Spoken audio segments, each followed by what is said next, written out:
अगर आप Pakistan stock exchange में इन्वेस्टमेंट करना चाहते हैं या फिर इस हवाले से कोई भी रहनुमाई हासिल करना चाहते हैं तो अभी जाएं और PSMU के YouTube चैनल को सब्सक्राइब करें। अस्सलामुअलैकुम, मैं हूं नादिया नवार। सुबह बखैर और आप देख रहे हैं Pakistan share market updates.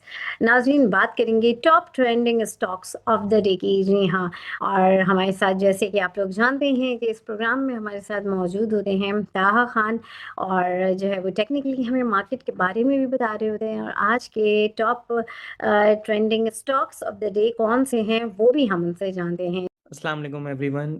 I hope आप सब लोग खैरियत से होंगे। KC 100 इंडेक्स का एनालिसिस कर लेते हैं और देखते हैं कि मार्केट के अंदर किस तरह की परफॉर्मेंस रही है और कुछ टॉपिक्स जो हम देखते हुए आ रहे हैं। 18/5 वेडनेसडे का दिन है।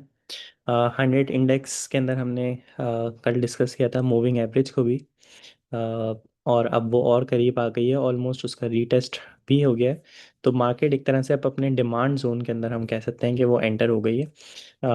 डिमांड जोन में एंटर होने का मतलब ये है कि अब ये जो जोन है 170,000 के पास पास, ये समझ लें यहाँ से बेहतर अपॉर्चुनिटी है कि अगर मार्केट इन लेवल्स को आती है, रीटेस्ट करती है, तो बाय बनानी चाहिए। लास्ट टाइम जो हमारा स्टांस था वो ये था कि 180,800 से ऊपर जब तक हमारी मार्केट क्लोज नहीं हो जाती तब तक हम बाय नहीं बनाएंगे, और यहाँ पे हमने अपना इंडेक्स लेवल के ऊपर स्टॉप लॉसेस हिट करवाए थे। राइट नाउ अब करंट लेवल से मेरे हिसाब से बाइंग पोजीशन में आना चाहिए और स्टेप बाइंग करनी चाहिए बनस्बत इसके कि हम एक अग्रेसिव बाइंग की तरफ जाएं। स्टेप बाइंग करनी चाहिए। ये जो गैप बना हुआ था इंडेक्स के अंदर ये भी फिल हुआ। 100 डे मूविंग एवरेज ये बहुत इंपॉर्टेंट होती है। कल भी हमने इसकी इंपॉर्टेंस की बात करी थी, और लास्ट जो इसने टेस्ट किया था वो तकरीबन जून 23 2025 के अंदर किया था। तो मार्केट दोबारा से यहाँ पर इसको रिस्पेक्ट दे सकती है और उसके बाद मार्केट बढ़ सकती है। और फर्स्ट इंस्टेंस पे जो हमारे टारगेट होंगे वो हमारे 180,800 के ही होंगे, जो कि एक तरह से हम एक लोअर हाई फॉर्मेशन की तरफ भी जा सकते हैं। अगर ये मार्केट का टॉप भी है 190,000 या 191,000 का जो टॉप लगा है, अगर ये मार्केट का टॉप भी है तो मार्केट एकदम पैराबोलिक मूव के अंदर डाउन साइड पे नहीं जाएगी। मार्केट हमेशा लोअर हाई बनाने आएगी, उसके बाद लोअर लो हम बनाएंगे। तो यहाँ से हम एक रिलीफ बाउंस एक्सपेक्ट कर सकते हैं। तो आने वाले टाइम के अंदर जो अच्छे ब्लू चिप स्टॉक्स हैं उसके अंदर बाइंग अपॉर्चुनिटी अगर बन रही है तो उसके अंदर अटैम्प्ट करना चाहिए।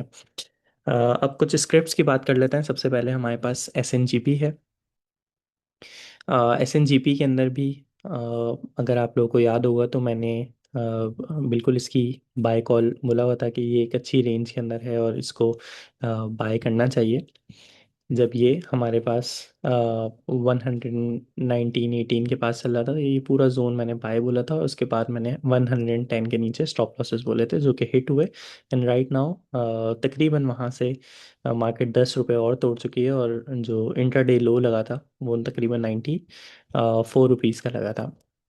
SNGP के अंदर जो वॉल्यूम्स लगे हैं specially in the last hour, ये बहुत ज़्यादा अट्रैक्ट कर रहे हैं मुझे। और मुझे ऐसा लगता है कि SNGP के अंदर बाय बनानी चाहिए with stop loss of 88 rupees. हम 88 रुपीज़ का अपना स्टॉप लॉस रखेंगे इस रेंज के अंदर।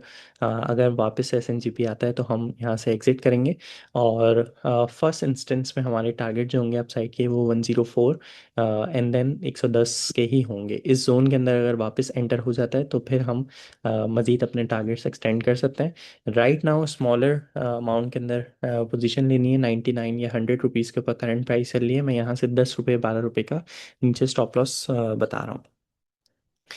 नेक्स्ट स्क्रिप्ट है हमारे पास OGDC को हमने कल भी डिस्कस किया था, और कल मैंने जो बात कही थी वो यही कही थी कि मैं वेट करूँगा 289-290 से ऊपर क्लोजिंग का, जो कि अब क्लोज हो चुका है।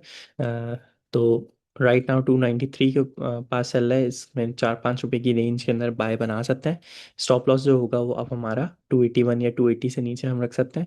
अप साइड के ऊपर हम सबसे पहले 300 को टारगेट करेंगे। ये जो कैप बना हुआ है इस कैप को फिल करने की अटैम्प्ट होनी चाहिए। उसके बाद हमारे पास तकरीबन 310 के अपसाइड लगती है।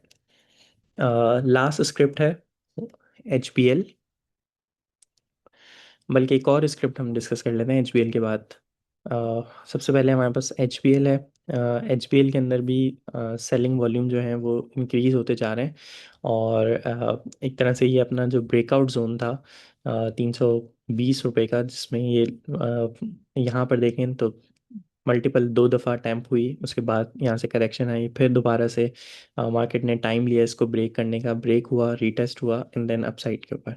तो जब तक ये 318 से ऊपर क्लोजिंग नहीं देता, जैसे हम ओजीडीसी के अंदर 290 का वेट कर रहे थे, इसी तरह एचबीएल के अंदर भी वेट करेंगे 318 या 320 से ऊपर। जैसे ही हमारी डेली क्लोजिंग आ जाती है तो उसके अंदर बाय बनानी चाहिए फॉर 350 रुपीज़, और जो भी हमारा लो लगा हुआ होगा वो हमारा स्टॉप लॉस होगा। लास्ट स्क्रिप्ट है वो हमारे पास PIBTL। PIBTL एक अच्छे जोन के अंदर चल रहा है, एक नए हाइज लगाए, उसके बाद यहाँ पर उसका बुलिश स्ट्रक्चर भी ब्रेक हो जाता है, बट राइट नाउ एक ट्रेंड लाइन सपोर्ट के ऊपर है। और अगर हम इसके ऊपर फिबोनाची लगाएं पिछली रैली का, तो ऑलमोस्ट अपने 50% को आके भी इसने टेस्ट कर लिया है।